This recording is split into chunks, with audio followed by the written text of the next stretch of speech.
Hi, my name is Seth Perry, and I'm reporting on modern telecommuting and its future in the workplace. So to start with, I'm just going to talk a little bit about the history of telecommuting. So it started around the 1970s. It was mostly seen as a way to reduce gas consumption and deal with some traffic issues. The idea being that the more people who work from home, the fewer people there are that are commuting every day, and so that reduces traffic, that reduces gas consumption, things like that. And two big works kind of touched on this, and they're listed there. And then there were two main factors that sort of limited the growth of telecommuting. One being technology. Back at that time, they didn't have things like video calls, screen sharing, stuff like that. It was a lot more difficult to sort of collaborate on work because the technology wasn't there. There were no Google Drives. There wasn't any of these collaborative tools that we have today that make telecommuting a lot more possible and a lot more feasible. And furthermore, company culture was an issue as well, and it continues to be an issue, which I'll get into later. But um, yeah, company culture just sort of pushes against telecommuting. The idea being that there has been for a very long time people work in co-located offices from 9 to 5, and so company culture is just a little bit lagging in that sense. And so the current state of telecommuting with the internet, a great adoption in telecommuting was seen. This is mostly likely because of the communication tools that became available. Again, like I touched on earlier, there's Google Docs, a lot of Skype, things of that nature, and once those became available, it really helped the possibility for telecommuting, and it became much more feasible for a lot of industries and a lot of different people and companies. And so in 2016, there were a few observations. 43% of employed Americans worked from home at least partly. So or a good amount of employed Americans have telecommuting somewhere in their day-to-day lives. And 31% of these workers who worked at least partly from home, worked primarily from home. So 31% of the 43% there primarily worked from home.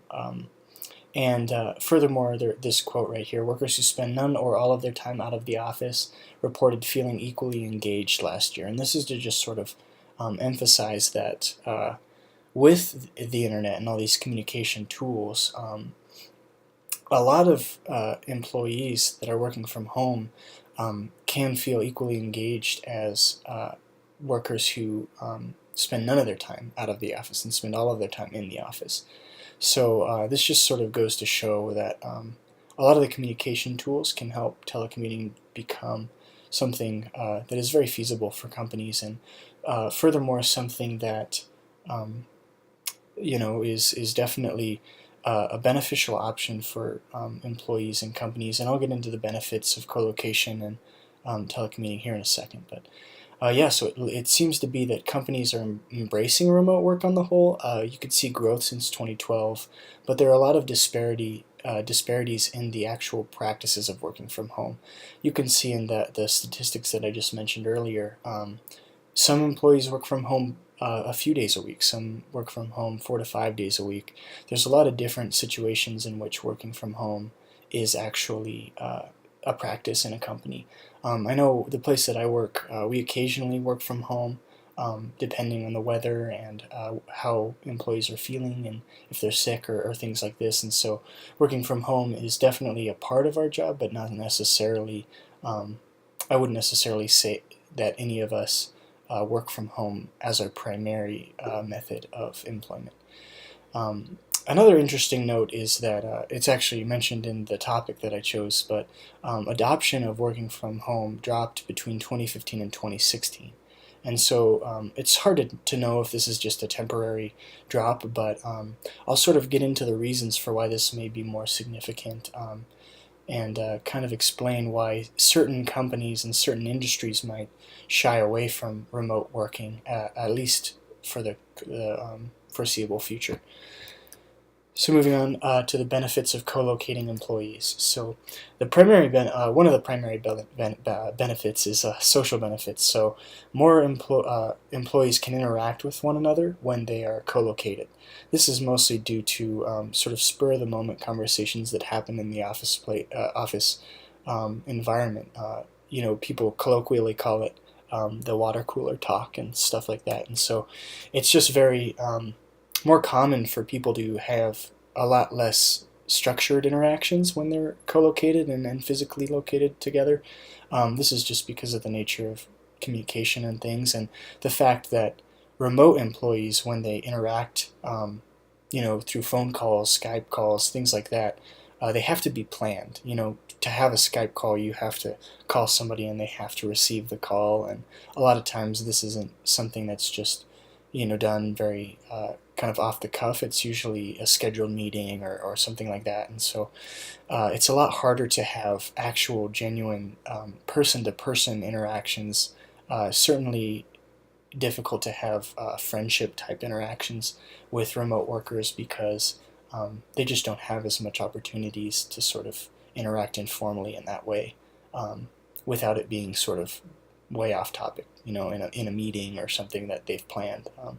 But anyways, so this quote here, it said, as long as people were in the office for at least 2.5 days per week, telecommuting had no generally detrimental effects on the quality of workplace relationships.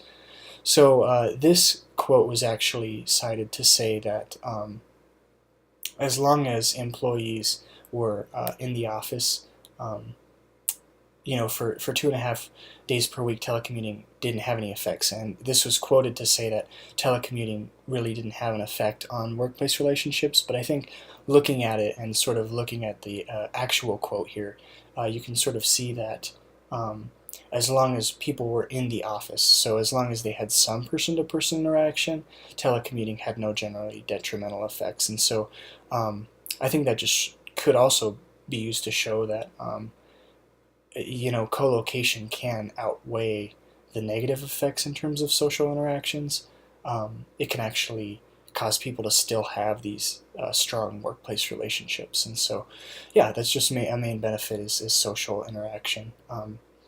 And the next one for employees, a benefit for employees, is networking. So just like social benefits, there are a lot of opportunities for employees to interact informally, and this can not only be with members of their own team or members sort of that are at the same rank as they are, but it could also be with employees or higher ups in their business, and this can help them to develop their network. It can help them to potentially get more of a face around the office and within the company, and so they might have better opportunities to move up in the company, and they also might have better opportunities to be connected to people who might leave the company and work somewhere else because they can interact with people outside of their team, and so this broadens the relationships that an employee has with their peers in their office, and so it allows them to have a better network, and it's this quote right here: better connected workers climb the job ladder faster and do not fall off it as far. And this just shows that employees that uh, you know have better networks can tend to get better jobs, and they can tend to climb the job ladder faster, and all these things. And this is a major benefit for employees, not so much for businesses because they want to keep their employees, but it's definitely a benefit for the employees. The next benefits are for co-locating, and it's benefits for the business. So one is increased employee collaboration. So there are a few reasons for this one. Employees can collaborate a lot more easily. So you don't have to communicate through barriers or technologies or anything. It's a lot easier to express yourself sometimes person to person, and it's a lot easier to understand somebody who's trying to express an idea in person.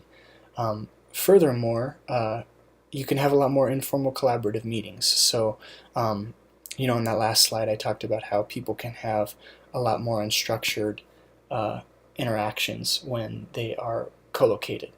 Additionally, they can have a lot more unstructured, actual work-related meetings as well. So I know personally from my experience at my job, there are a lot of times that design discussions occur, and they need to be fast, and they need to, just happen in a minute or two, and that's kind of hard to do when you need to schedule a Skype meeting, because Skype meetings generally take, um, they're generally planned for, and people sort of block out more time for them, and if you just need a quick touchstone conversation, it's hard to do that when you're remote sometimes. Um, and furthermore, sort of touching on the social benefits idea of co-location, employees that are better friends and that have closer relationships in that capacity tend to collaborate better as well, and so this can help the businesses in addition, because their employees have better relationships. They're going to work better as a team together. Um, and another benefit for co-location is employee feedback. So managers can't necessarily evaluate the behaviors of their remote employees as easily as they can the behaviors of their co-located employees. So remote employees really, a manager just at first glance can only see their output. They don't necessarily see the behaviors of these remote employees, how they're working, when they're working, sort of things like that. And so they can't maybe give quality feedback to an employee or a remote employee who might need it. And without having many meetings, one-on-ones, things like that, that can really just sort of block out the employee's ability to actually be productive. If they're having all these meetings to sort of evaluate how they're doing, it can kind of grate on them and their ability to actually work. And so that's one part of this benefit for co-location. Another one is there's less day-to-day access to these remote employees. Jody Perry, somebody that I interviewed, said that it's a lot easier, when you're a remote manager, you can't walk around the office and get a sense for how things are doing.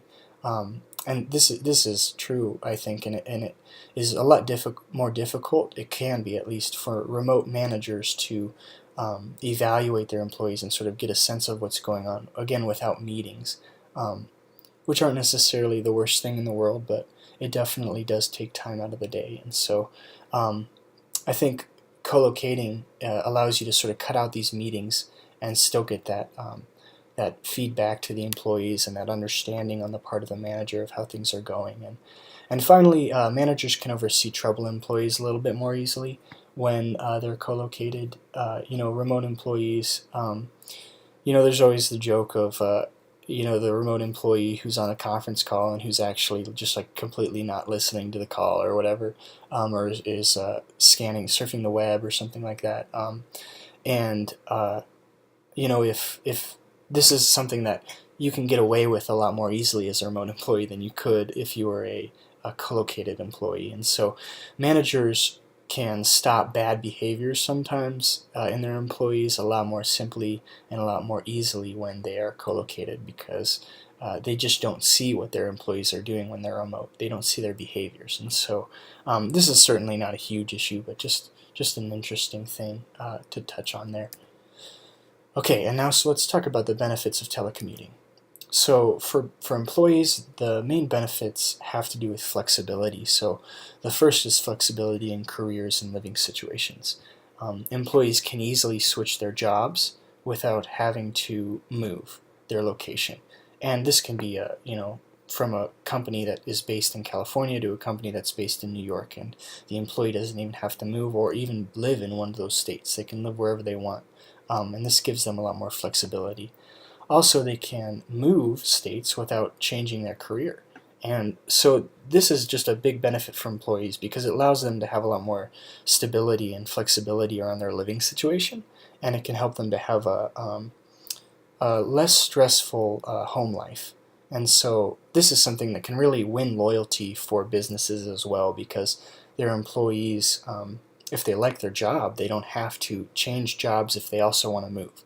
And so this flexibility is just really a great benefit for employees. Additionally, there's flexibility in their workday schedules. So remote employees can work a few hours in the morning, maybe take the afternoon off and then work more in the nighttime, because they're not bound to going to the office and coming home again. So Jody Perry, again, who I interviewed, said that it's easier to take part in family activities that he wouldn't have been able to, or yes, so sorry, he said that he wouldn't have been able to take place in some of the things that were going on, with his family. He wouldn't have been able to be as involved as he was if he didn't work from home. And so that's just another thing that can really benefit an employee's home life and allow them to have a richer home life, and in turn allow them to have more loyalty to their company. So there are a few main benefits for telecommuting on the business side. So there's a larger hiring pool. This is a big one. You don't have to hire locally or ask your new hires to relocate to your location. You can just pretty much search the entire world over for applicants. Or even just, if you wanted to keep it within a few time zones, you could do that as well. And so this is a much larger pool than what you might have. And furthermore, it allows businesses to sort of be wherever they want. A small startup for software engineering doesn't have to be located in California to get good software talent. If they're remote, they can sort of still get that talent from wherever it may be in anywhere. And not have to move their location. And so this sort of leads me into the next bullet point here, the lower infrastructure cost. And I think this is probably the biggest benefit for businesses. So the business doesn't have to pay rent for any office space. They also don't have to pay for any office furniture or anything like that.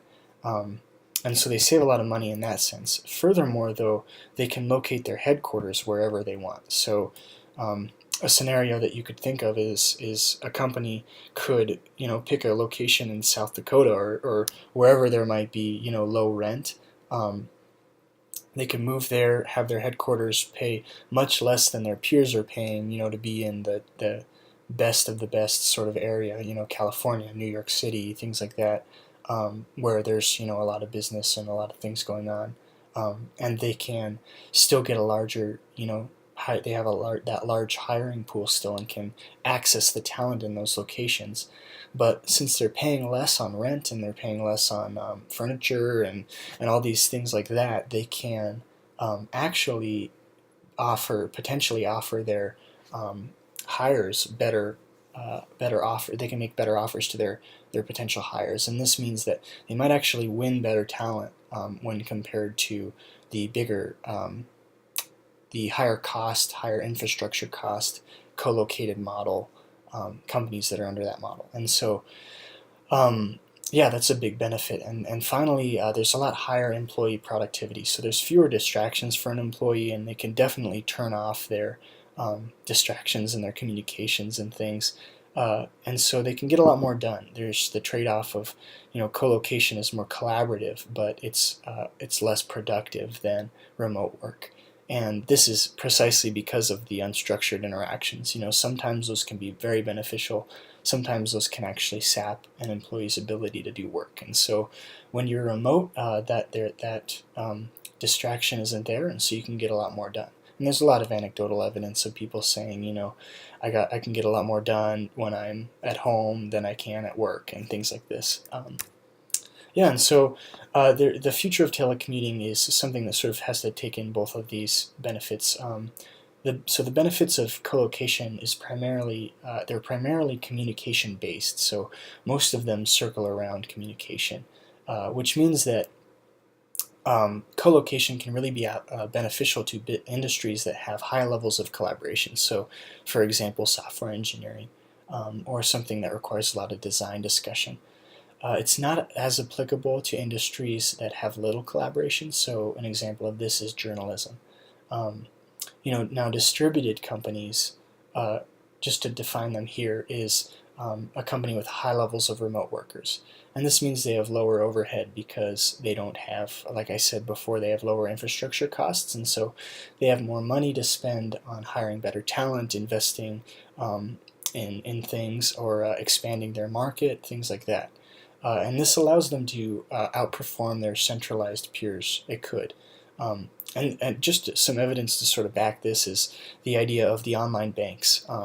They can offer a lot better interest rates to their customers than the banks with physical locations, because they don't have to pay tellers, they don't have to pay rent for these offices, they don't have to pay for all these things that come with having a physical location, and so they can offer a lot better rates, and this just shows that as a distributed company, you have a lot more freedom in how you spend your money. You don't have to tie it down to sort of rent and these things. And so that allows you to kind of outperform your peers. And I think that, distributed companies are going to be able to outperform their co-located peers. And this is going to be the driving factor, I think, that pushes businesses into the remote and telecommuting world, is that smaller, leaner companies that maybe adopt the remote model might be able to outperform their bigger, physically co-located counterparts if you don't take communication and collaboration into account. And so to go on to my next slide, I think there's going to be two different potential outcomes for the future of telecommuting. On the left, there's going to be a division and adoption. So industries that might require less collaboration are going to become more remote. So for example, journalism, where you don't necessarily need high levels of collaboration. There aren't design discussions going on, things like that. You can have a lot more employees working from home or working from wherever they may be. But then industries that require high levels of collaboration, they aren't going to be able to take advantage, or they're going to miss out on some benefits of co-location if they move to the remote model. And so these industries, I think, are actually going to become less remote. And so software engineering is an example here where, like in the model from 2015 to 2016, you see this decrease in remote workers and people kind of coming back into the office. And I think this is just going to be something that is going to happen in industries that need high levels of collaboration. That said, I think the other future is universal adoption, and this is if there is a technological sort of innovation, not necessarily improving communication models, but sort of going from when it was going from letters that people would write to the telephone, that kind of model of an innovation with communication that sort of rendered the previous method of communication moot. I think if that occurs and people are able to collaborate from their remote workplaces as easily as they can if they were in person, then I think universal adoption will be the option, and all industries will become more remote. Just again because remote industries, these benefits are definitely more tied up in the actual success of a business, except for the communication piece. And so if that is not the case, then I think all industries will become more remote. Yeah, so here's my works cited, some of the works that I looked at when I was doing my paper and doing this presentation. And yeah, I guess if you have any questions, I'm going to post this on the Google Plus channel, and yeah, just post them in the comments or something. Thank you for your time, and have a nice day.